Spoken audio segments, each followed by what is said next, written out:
Hey John, this is Dimitris calling from Metalkaoz in Chicago. Welcome. Hey Demetrius, it's me, John here. Good to be on your show, and thanks for having me. Well, we have something very interesting to discuss. We have an awesome album coming out from Warbringer. Well, thank you, man. We're pretty excited to put this thing out. I can't wait till it gets released, really, and just looking forward to having people hear it and see what they think. Absolutely. Have you noticed that it's been 20 years after the Born of the Ruins demo? Yes, I have noticed. Noticed I felt older a bit, and that's what made had me scratching me head and wondering. Um, yeah, technically, I started the band around November or December of 2024. So we passed that mark a couple months ago. And I'm like, damn, I've been doing this shit for 20 years. That's something. I don't even know how I feel about that. Honestly, and speaking as being older than you, to me, the 2000s seem relatively young. So when I did the math and I said, damn, Warbringer, 20 freaking years? Because in my mind, I still have you as the newcomers in the thrash Right. scene, right? That's true in a lot of people's minds too. We're considered a new band even though we're 20 years old. And I think that's because of everything's relative. I Mm. mean, the oldest band in heavy metal, Black Sabbath, is doing a farewell concert in the near future. So that's still around. If that's old, then I guess we are new, by comparison to bands that are currently still around, still playing. Almost all our influences from the 80s are still playing, or many of them anyway. And yeah, so I guess in that context, we are new. And 20 years, 20 to talk to me when you've done 40, young whippersnapper, that kind of thing. Well, I was going for metal and thrash makes you feel younger. How about that? I think so. Well, yes and no. It does when you're playing it, but then after you've played it for a minute, if you feel older, all that.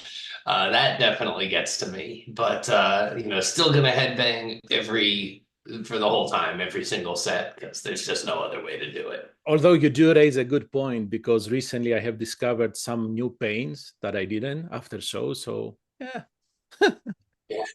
What a great discovery, right? well, Yeah. you know that it's working. If you're Yeah. getting pains after a thrust, so you know it's working. Let's leave it. That means it was good. If you wake up the next morning and you're feeling perfectly all right, you're like, guess the band wasn't that good, Correct. huh? Correct. So Roth, did I butcher? No. And Wrath, wrath, Wrath. and ruin. Thank Yeah. you. Thank you. I'm still Roth Greek. sounds cool too. My Greek DNA is still messing up with my pronunciation. So my apologies. Um, Yeah. Once again, you work with Andreas to for the cover artwork. So after I think three, this is the third one, right? It Plus the is. single. So what input did you give him this time? So Andreas always very much, I'll hand him a concept for it and he makes it and he's done such fantastic work that I don't know. I love the work he's done for our last three records. But every time I hand him this concept or idea and he comes back with this epic painting of it. Um, and he seems to get what I'm trying to go for without me having to say that much, and that's invaluable for sure. So this one, the basic idea I handed him, I sent him a few arts of different things. And I said, put a shining city in the clouds and ruins and slums underneath, and that's what it is. It's kind of speaking to the lords and everyone up here and everyone else down here, Right. which is a theme on this record. And he did it, and I really think that cover came out pretty awesome looking. And they all three of the covers he's done for us have kind of a cohesive style to them because of his style and stuff, but also the type of imagery, how it looks like a giant monument each time is really cool. And I was guessing that, and I think I'm right, for the figure, the statue that we have with the sword and the cross is comes from the opening track, right? Well, that's something actually Carlos said because there was this Cyber Knight guy, and I'm like, we should have the sword and the cross on him because that is the so yes. We that was our one little note is put a sword and a cross on the Cyber Knight. That's what we've been calling him. So for the production and the mixing, I guess, right? You work with Mark Lewis. Yes. Was this the first time, right? First time with Mark Lewis. We went out to Hendersonville, Tennessee, where he has his studio actually at his home. There's like a little apartment he built there, so we lived there for about a month. Mm-hmm. And Mark's a wonderful guy. We share a really dumb sense of humor, which makes it easy to get along.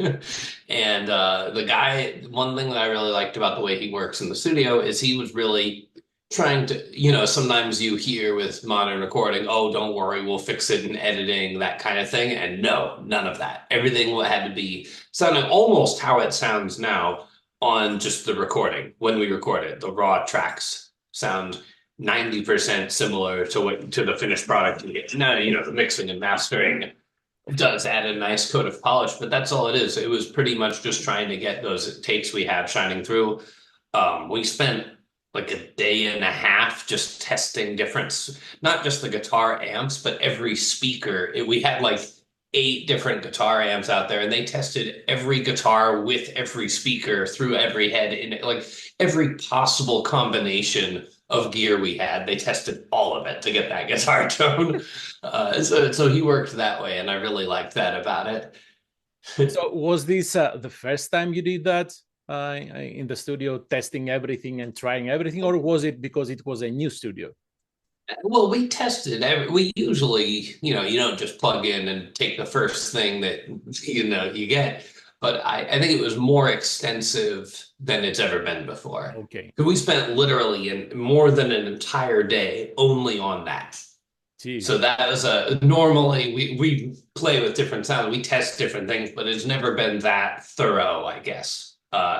So he was really, and he had a sharp ear for that stuff more than me. For me, by halfway through that day, I'm the singer, so I'm going nuts, being like, "Fuck, just can we record something?" It sounds like a guitar, goddamn. But no, he has. That's why I'm not the producer, though. Fair. Yeah.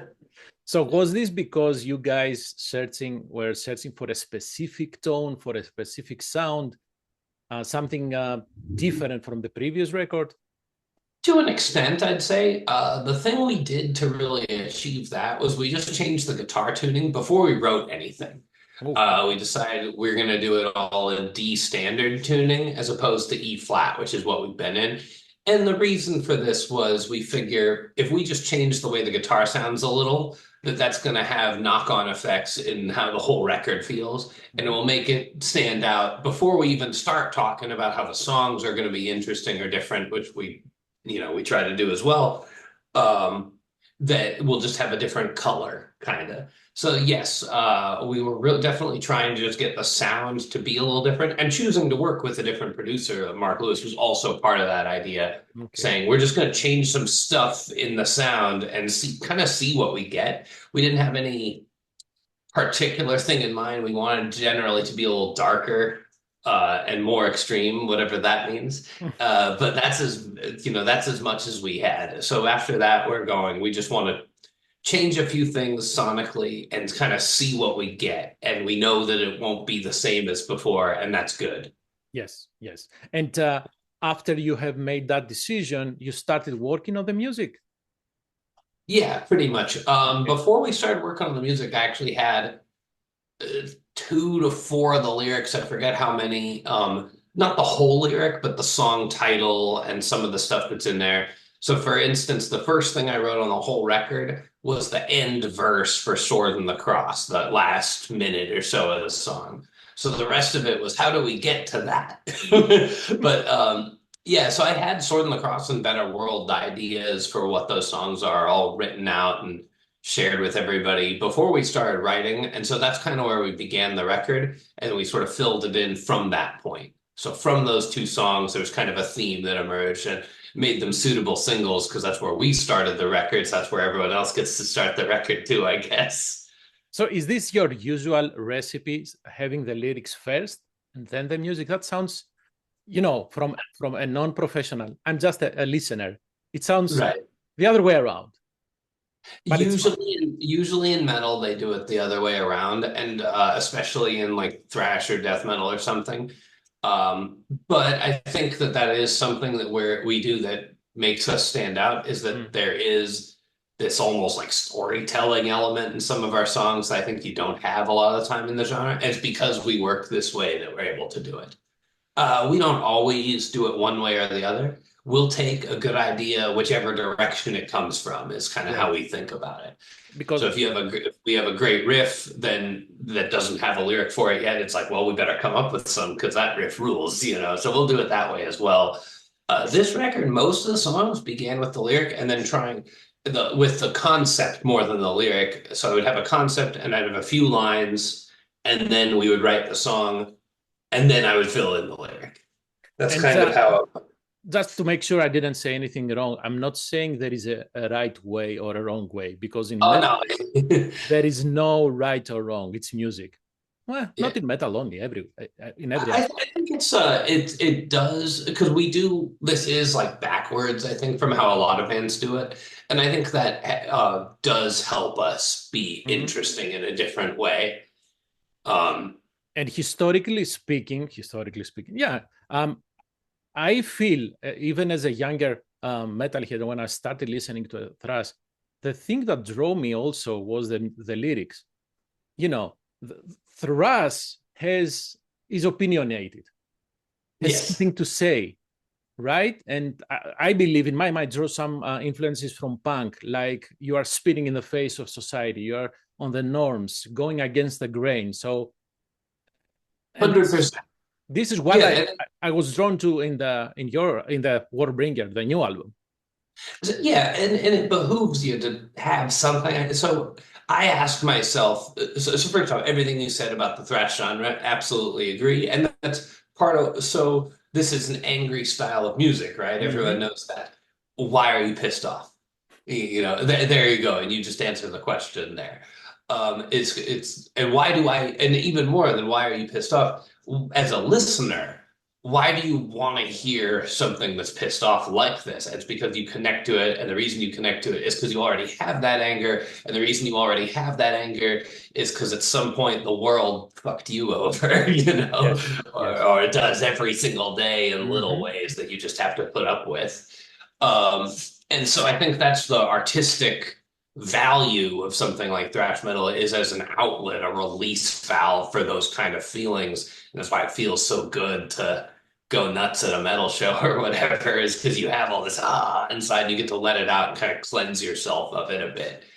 So I think that that's one of the things that's really positive about vicious, aggressive metal in Oh all its yeah, yes, forms. It's yes. the way it does that. It's like an exorcism.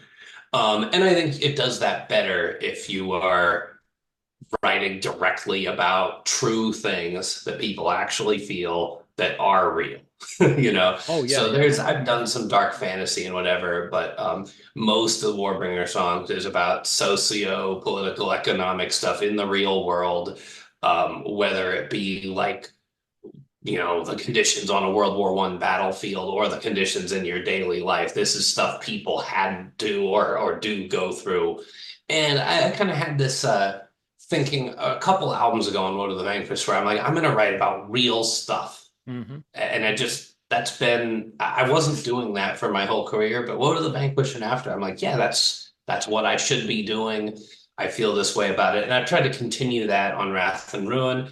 And this one, the anger is more because a lot of the last couple records is sort of this fear of we use our technology to make devastating weapons and the tragedy of what that means for people and everything. And I wrote that over a couple different records in a couple different ways, the past and the future on woe and weapons, kind of.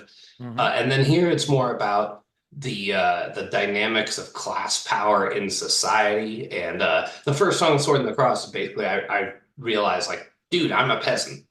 You know, I'm Yes. not. I like to think I'm this free person, and I'm not. I'm a fucking peasant. If the bills are due, and I better have them, or I'll be the homeless. Yep. You know, and so too with everyone else. And so that was the basic. Like that's where we started this record is on that thought, and that sucks because you're supposed to you believe you're this free person. You can be anything you want to be. It's like well, as long as you can fucking pay, you can. You know, and And that's the big contradiction there. And hell, if you're stupid enough, you could even try to pay your bills being a thrash metal singer. Good luck with that. Well, you have opened so many cans of worms right now, Yeah. but let me say this, and it may sound cliche to some people. The lyrics, to me, still are important in metal. So saying things like talking about the things that we may have lost, as you discussed, everybody is a peasant, and drawing attention to what the everyday struggles is partially to make sure that the younger generation does not think that this is the right way, this is the normal way we are living. No, it's not. I would agree.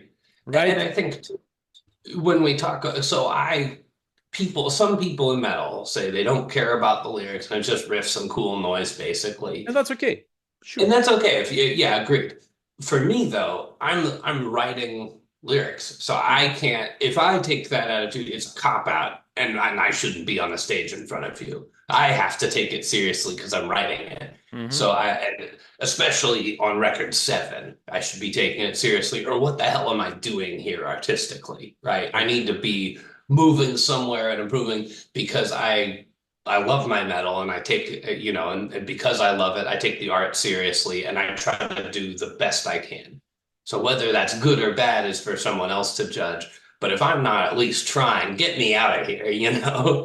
Um, so yeah, on this record, I think we kind of hit on something that's timely for the present moment, in the present conditions, and is honest, really, because I went Yeah. through some struggles and stuff, just trying to have basic security in my life with my wife and stuff, and feeling all depressed about the inability to do that. Mm-hmm. And I was kind of like, I'm just gonna write that on this record all over the place, and I did, and it felt good. So that's my guiding star, is that it felt good to write it. But I did, and I think people, so far, the 2 songs that came out, they noticed that element.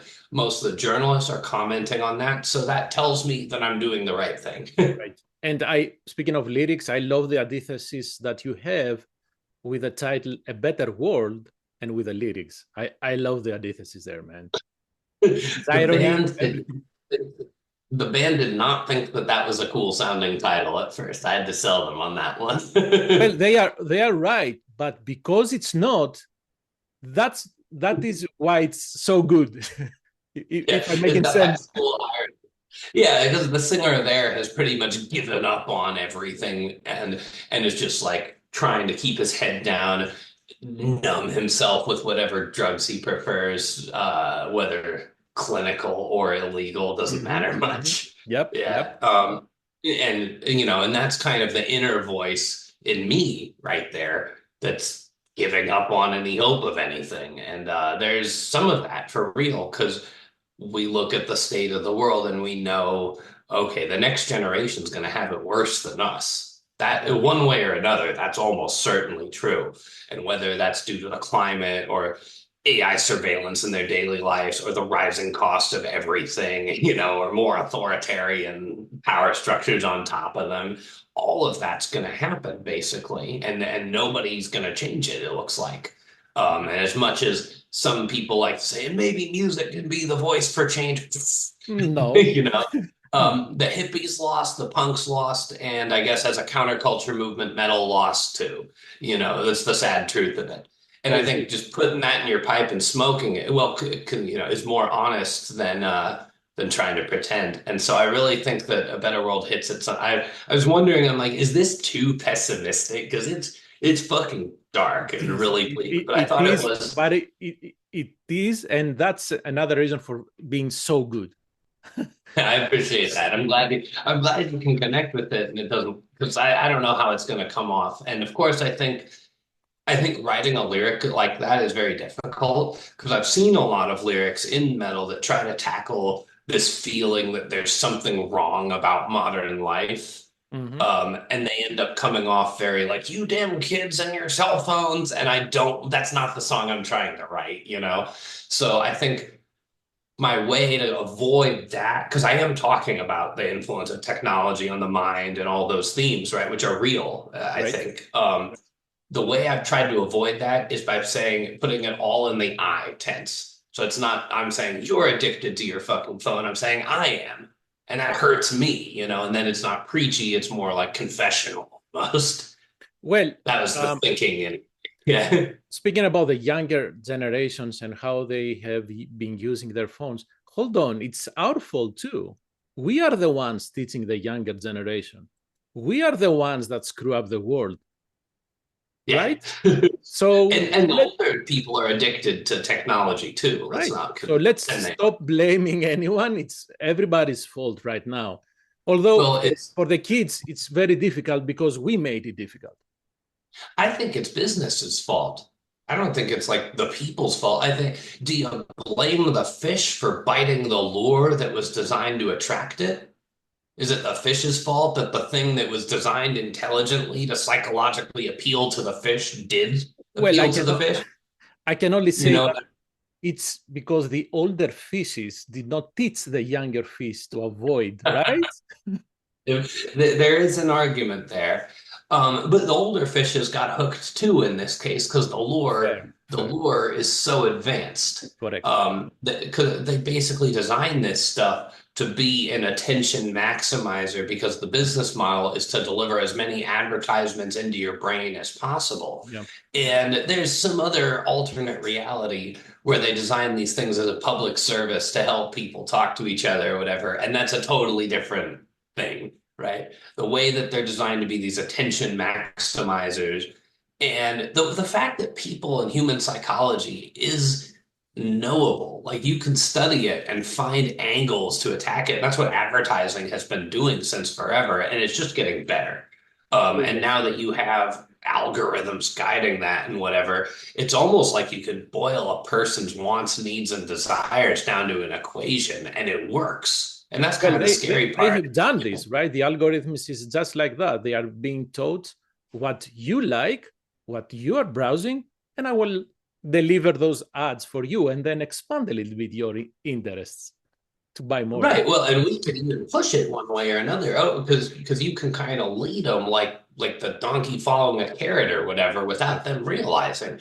And something I always tell people is if we consider we have this narrative in the Western world that we're a free society, we won the Cold War, and we've created this better tomorrow that we're in. And kind of at this point, at this distance out, it's like, oh, that's not actually true.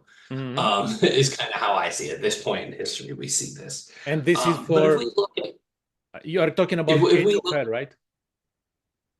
sure, yeah, actually, Go we on. very I well could be. interrupted you. Go on. No, you're right though. That's some of the things. So if we one of the thoughts I had is if you look at the secret police in the Soviet bloc, say, right? The Stasi in East Germany was they gathered the most information about their own population of any secret police ever, to my knowledge. The methods they use, which you've seen if you watch like an old spy movie or something, you see those, the wiretaps, the guys in the black car outside your apartment, the informants, all of that kind of stuff that they did have, right? And they gathered a lot of information on the political loyalty of their own population by using those methods. That shit is ghetto compared to what we have in our pocket right now, right? The method, if we're worried and we view it as this authoritarian thing to do mass surveillance on your own population, which it is, we're doing it way better than any Soviet dictatorship ever did, because the methods of doing it are so much more advanced. And there aren't alarm bells ringing. People just go along with it generally, and it's normal, which I imagine being surveilled by the secret police must have been normal in those societies too. And that's kind of where Cage of Air goes, since he brought us into that. Well, That thought of why in a free society is there daily mass surveillance, and what does that mean for us and our freedom? so I'm guessing that seeing a car parked outside your home and sensing that someone is watching you, you get that fear. But when you have your phone and everybody's watching, but you are not seeing anyone seeing, quote unquote, then it's good. It's okay. Right. Well, if the secret police do their job well, you don't see the car. Right. Ideally. But sometimes they do let you see it to send a message. But yeah, the fact that and also it's distributed. It's not a person watching you. It's something actually much better at watching, Hmm. right? Because the person might fall asleep or stand up to get a donut or whatever and miss something, right? And the algorithm does not have that issue. It doesn't have that weakness. It's Nope. better. So Um, I have to ask for Neuromancer, have you read William Gibson's yes. novel? I haven't. So should I? If you want to feel bad, Um, I think it's excellent. And yeah, I was already kind of gravitating toward because of these dystopian Hmm. technological themes I'm writing about and feeling. I'm kind of looking at the genre of 80s cyberpunk and I'm looking at it from the 2020s going, these guys were right about a lot of stuff. Right, You know, right. the vision of their particular dystopian future where everything's run by companies and everyone's basically an indentured serf and they're bombarded by advertisements and living on top of each other like rats. And they have all this high technology, but they're still living like shit. Right. High tech, low life is the phrase you'll Hmm. see. I was like, this is really prescient and says something about today. And so I went and dug through a bunch of it. I watched the Blade Runner movies and Ghost in a Shell. I just dug into a bunch of cyberpunk stuff because I was feeling that it was a cool angle that we haven't really used in our music yet. So there is kind of like a cyberpunk Hmm. undercurrent to this whole record, I'd say. Um, Weird for a record that starts out with knights, but so Neuromancer is considered the first like full-fledged cyberpunk novel. There's a bunch of stories and stuff floating around before it. And it's the thing that struck me about it is just how relentlessly dark it is. The whole way through, it's like having that reading that one feels like having your soul sucked into a colorless digital void. So let me tell you about the song and its relation to the story. The story, in a sense, isn't even about the people who are the main characters. Because what happens to them, there's a drug addict hacker called Case and a ex-prostitute cyborg assassin girl called Molly. And they're a pretty cool team, and they go do this big criminal heist to bust out a corporate AI from its prison so that it Hmm. can merge with its other half. The half that's imprisoned is called Wintermute, and the half it wants to merge with, that's programmed to try to avoid it because the company that made him does not want this to happen, is called Neuromancer. And Wintermute is the left brain, your reason, your calculation, and your logic. And Neuromancer is personality. It's that fifth element kind of thing that you can't get in a computer. And they're not allowed to merge together because then they would have true artificial intelligence and be too powerful, basically. So basically what happens in the story is that Please Wintermute, don't who tell me is the end of the story, though. I won't tell you the end, but at any rate, it basically manipulates the minds of the protagonists to go and do this job for it by infiltrating their dreams, Hmm. learning their personality. It appears to the main character as like his dead ex-girlfriend. And they're basically, you've seen Inception, they're incepting. Yeah. Yeah, yeah. And to the AI, the human being's emotional drives are a weakness that you can exploit like poking the brain in a lab rat. And it does that. I'm like, that's fucking horrifying, you know? It is. It is. Um, that it can learn what your personality is in order to pull it like a lever to make you do what it wants. And so that's what the song is about. The song is Wintermute talking to you, the person being like, I'm going to appear to you in your dreams and make you think that what you did is because you chose it, but I did. And then It sounds awfully familiar, right? Uh, I suddenly I'm thinking of buying something. I do a short research, and then suddenly I see ads for that. So it's kind of, yeah, it's the same thing. it Um, is. It's a fictionalized version of that. So mhm. definitely, I thought had the same thought where I'm like, this is already being done for advertisement. In the story, it's more interesting and less boring than getting you to buy a product, but they're already neuromancing people. Yeah. So anyway, I thought that was really fascinating and highly recommended. That one gets plenty of praise and rightly so, I would say. Honestly, I was looking at this because there is a song from Septic Flesh, Neuromancer, and now now Warbringer reminded me that I have this on my to read list. So thank you for that. Oh, cool. Yeah, it's and Billy Idol did one by that title too, weirdly enough. Well, I'm not sure I know Billy Idol's discography, but I will pretend that I do. Apparently he did. I learned that when I was writing a song. I'm like, because I'm reading about the book I'm writing about Mm-hmm. and stuff. 'Cause I got into it. I thought for a minute, I was like, this is the best shit ever. I haven't read anything this good for a while. Because it really was just such a dead ringer for the themes I'm trying to write about Yes. on this record. And last question, because I know you have not have you don't have much time. One thing I want to ask I about got the time. lyrics again. You're good. Ah, I got some. Take your time. Yeah.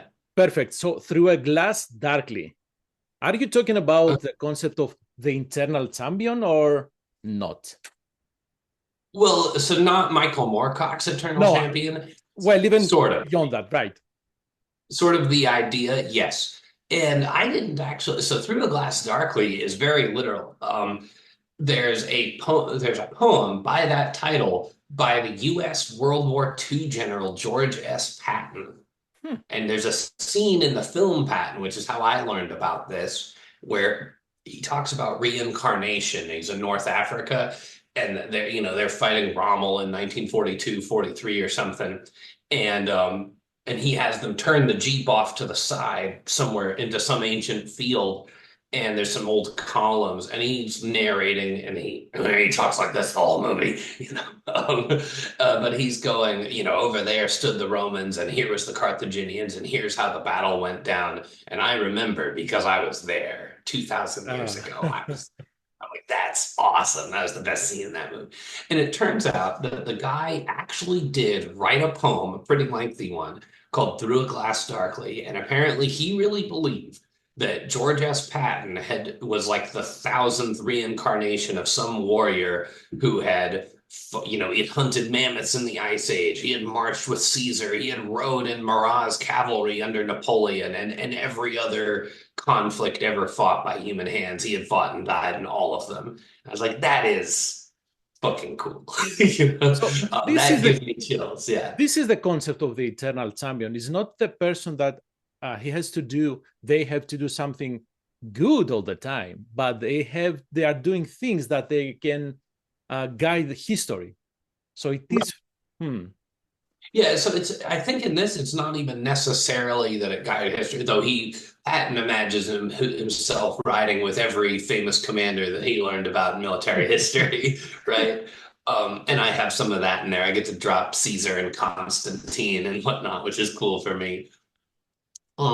But yeah, I think that's a really interesting idea. It's a cool metaphor for the eternal struggle, the human struggle, the Right. condition of life. Reminds me of the Greek mythology bit of Sisyphus pushing the boulder up the hill only for it to fall again.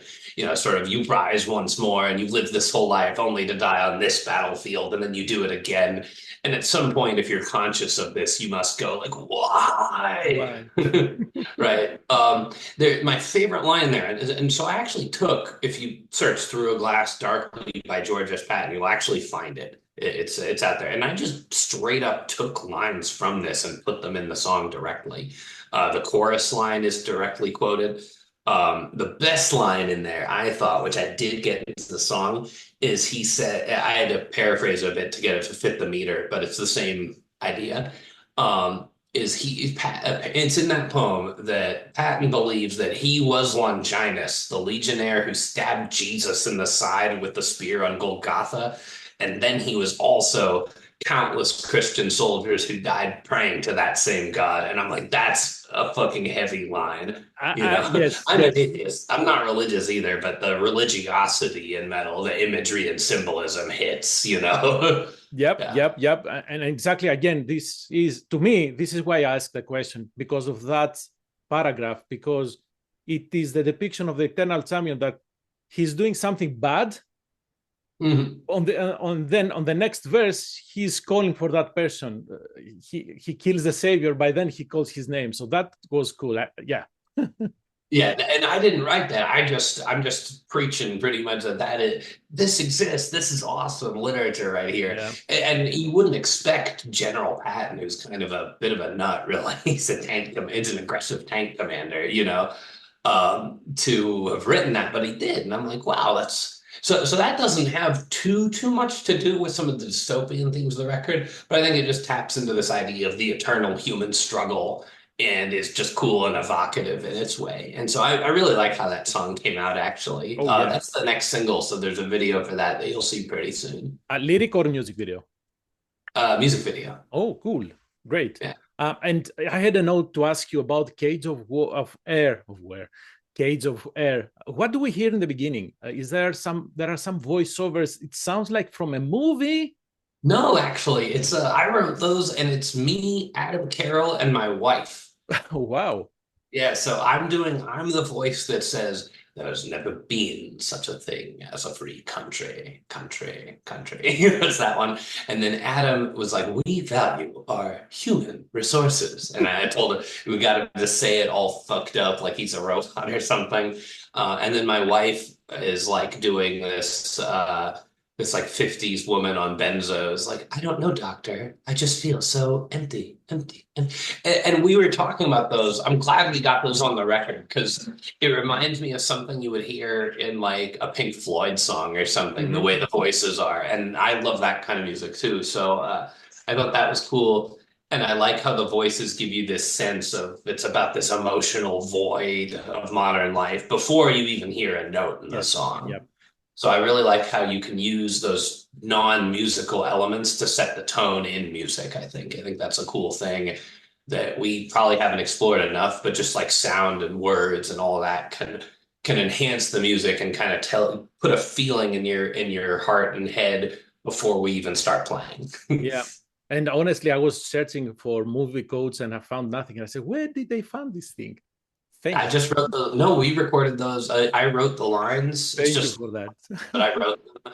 And then me, Adam, and my wife recorded them in the vocal booth. It was like Yep. the last thing we did on the record. So you are fully booked right now. You have the North American tours coming up, then the European tours, right? Because you start the European run, but then you have some festivals, right? Yes. So is it too early to ask about what's happening after August? I don't know what's happening after August. So, yes, I think what we're trying to do. So, I believe the band will tour more in this year. We're planning to do what we couldn't do on the last record because we were grounded thanks to COVID. And we're going to try to get out there and fully support this record all across the world on a stage near you. That's what we're trying to do. And I think the plan right now is to put the record out, see the response, and then hopefully that will generate momentum for us to land more and bigger tours in the second half of the year. Okay, makes But sense. as far as I know, we're going to be looking. There's a bunch of I can't even open my email right now because it practically floods out and buries me. I'm having such a hard time keeping track of everything we're doing between the interviews, the press, the tour logistics, who's going to be our crew when, and Oh my who, goodness. so on and so forth. It's unending right now, and I'm getting buried in it. But it's exciting once we actually get started. Yep. Uh, yeah, so I'm really Oh, looking forward to getting out there and just showing the new record and just the band in general and the quality live show we bring. have you decided how many songs you will be using for the new record? We don't have, so one thing is we don't make like final decisions with our set list. We always try to learn. So if we need to play, say, 12 songs to fill a set list to a time spot, we try to learn like 15, 16, and then kind of play with it. So if you see a set list on the first day of a Warbringer tour, it's not necessarily the same set list you'll see at the Mhm. end. A lot of bands do it that way. We like to be sort of an old school rock band, I guess, in how we do things, and so we'll change it on the fly if we feel like it. We'll try new stuff. Oh, that didn't work. That did. So I don't actually know what we'll end up playing. We're probably going to start out with the singles, which there's three of them. So Mhm. we're probably going to start with two or all three of those in the set. But another thing is we're going to see when the record comes out if there's any songs people gravitate towards. If everyone really liked Strike from the Sky or something, and they might, that's a catchy one. We might put that in, right? So I don't actually know what we're going to do, what people are going to like or not. And we're going to try to figure that out as we go. If it were up to me, I will choose The Last of My Kind, only because you have, a slightly glimpse of the light at the end of the tunnel. Yeah. Right? It's the only song that isn't bleak on the record. It's like the fist to the sky against it. And I think that emotion is a good way to end the record. Yep, yep. Perfect. John, thank you very much. I had the pleasure talking to you.